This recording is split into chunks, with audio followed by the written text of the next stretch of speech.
भारत में शिव के 18 अवतारों की पूजा होती है, लेकिन क्या आप जानते हैं कि शिव के कुल 19 अवतार थे?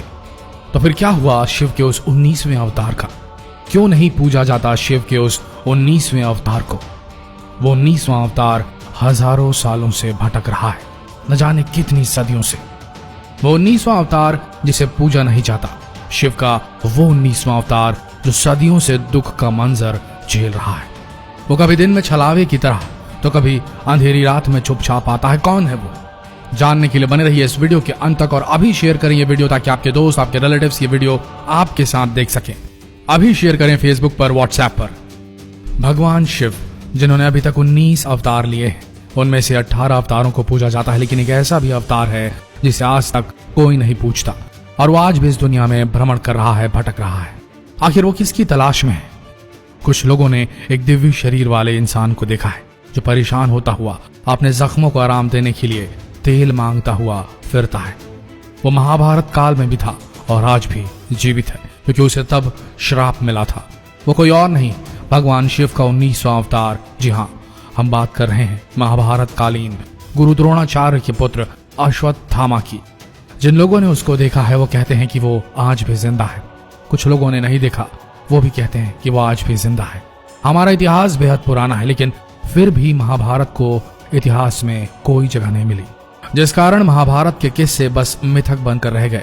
इनमें से एक है, क्या अश्वत्थामा जिंदा है, या फिर अश्वत्थामा के जिंदा या फिर मृत होने का किस्सा आज भी लोगों के लिए उलझन बना हुआ है। यह भी अभी तक का सबसे बड़ा रहस्य है। महाभारत काल से कोई भी व्यक्ति जिंदा नहीं है, सिर्फ और सिर्फ एक ही व्यक्ति है और वो है स्वयं अश्वत्थामा। लेकिन क्या अलग अलग लोगों का एक ही घटना से सहमत होना महज एक इत्तेफाक है, या फिर सच में उन्होंने अश्वत्थामा को देखा था? आज की इस खास वीडियो में हम आपको बताने जा रहे हैं कुछ गहरे राज।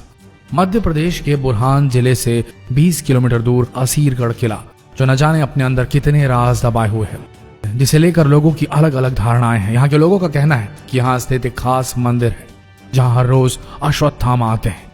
इस मंदिर का नाम है गुप्तेश्वर मंदिर, जहाँ अश्वत्थामा रोज आता है और कब चला जाता है इसके बारे में किसी को पता नहीं चलता और कोई भी उसे देख नहीं पाता। कहते हैं कुछ लोगों ने उन्हें देखने की कोशिश की, उनका पीछा किया और फिर आखिरी में उन्हें नसीब हुआ, और सिर्फ हुआ तो वो है मौत। यहाँ तक की मान्यता है कि वह सुबह सुबह आते हैं, किसी के उठने से पहले ही वहां मौजूद शिवलिंग की पूजा करके वापस चले जाते हैं। हालांकि कुछ लोगों का दावा है कि उन्होंने अपनी आंखों से अश्वत्थामा को देखा है, लेकिन अगर ये सिर्फ और सिर्फ एक ख्याल है, कल्पना है, तो वो कौन है जो रोज सुबह मंदिर का ताला खुलने से पहले ही शिवलिंग की पूजा करके चला जाता है? और आखिर वो ऐसा करता क्यों है? हर रोज जब मंदिर के पुजारी मंदिर के अंदर आते हैं तो देखते हैं कि शिवलिंग पर फूल चढ़े हुए हैं। जी हाँ, ये सत्य घटना है। उन्हें हर रोज शिवलिंग पर जल चढ़ा मिलता है। हर रोज सूरज ढलने के बाद असीरगढ़ के इस किले में किसी को रुकने नहीं दिया जाता। सब जगह ताले लगा दिए जाते हैं, किले को चारों तरफ से बंद कर दिया जाता है। तो आखिर इसके अंदर कोई कैसे आ सकता है, कैसे घुस सकता है? क्या यह संभव है? ये तभी संभव हो सकता है जब वह कोई ऐसा पुरुष हो जो दिव्य शक्तियों के बारे में जानता हो या फिर दिव्य शक्ति ग्रहण कर रखी हो। जिन लोगों ने अश्वत्थामा को देखा है उनका कहना है कि अश्वत्थामा दिखने में किसी आम इंसान की तुलना में काफी बड़ा है। उनका कद बहुत ही ऊंचा है, वह गहरे जख्म और साथ ही कोढ़ रोग से ग्रस्त है। उनके भिन्न भिन्न अंगों के साथ ही उनके माथे से भी लगातार खून बहता रहता है। इन घावों को भरने के लिए वो कई बार लोगों से तेल भी मांगते रहते हैं और कई बार जंगल में मौजूद कई जड़ी बूटियों का इस्तेमाल भी करते रहते हैं। ऐसा कहा जाता है कि साफ तौर पर महाभारत में भी है कि महाभारत के समय में ही अश्वत्थामा काफी ज्यादा घायल हो गए थे, जिस कारण उनके घाव अभी तक नहीं भरे। वो भी जंगलों में भटक भटक कर श्री कृष्ण द्वारा दिया गया श्राप भुगत रहे। आखिर महाभारत के दौरान अश्वत्थामा के साथ क्या हुआ था, ये सब आप शायद जानते होंगे। नहीं जानते तो हम आपको बता देते हैं कि आखिर क्यों भगवान श्री कृष्ण ने अश्वत्थामा को श्राप दिया था और क्यों आज भी वो जिंदा है और लगातार भटक रहे हैं। वह चाहकर भी मृत्यु को अपना नहीं सकते। चलिए दोस्तों, महाभारत के उन किस्सों को एक बार फिर से देख लेते हैं, सुन लेते हैं। अश्वत्थामा का जन्म गुरु द्रोणाचार्य के घर में हुआ था। उनके गले से घोड़े जैसी आवाज निकली, जिसके कारण उनका नाम अश्वत्थामा पड़ा। जन्म से ही उनके माथे पर एक अमूल्य मणि विद्यमान थी, जो उनका दैत्य, शस्त्र, व्याधि, देवता, नाग इन सभी से रक्षा किया करती थी वो मणि।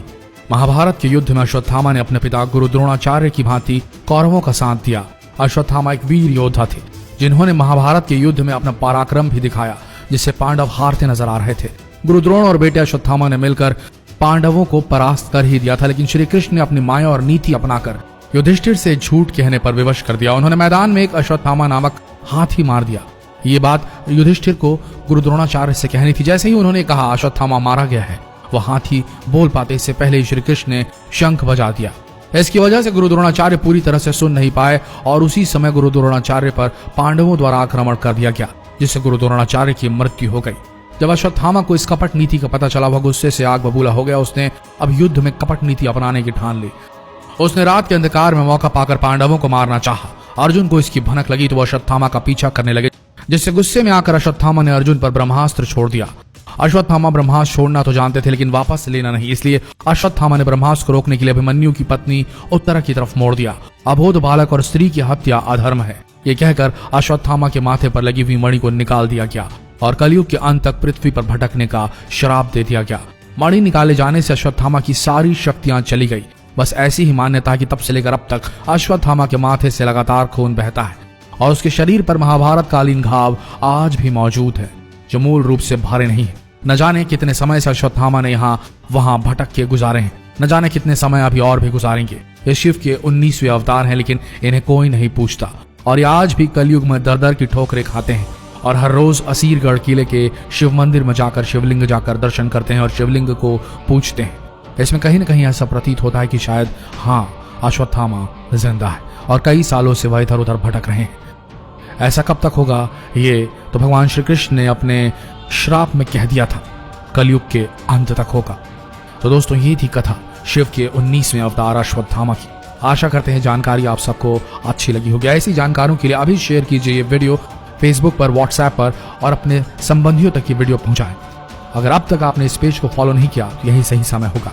मिलते हैं अगले दिलचस्प वीडियो में, तब तक के लिए आप सबका वीडियो के अंत तक बने रहने के लिए धन्यवाद।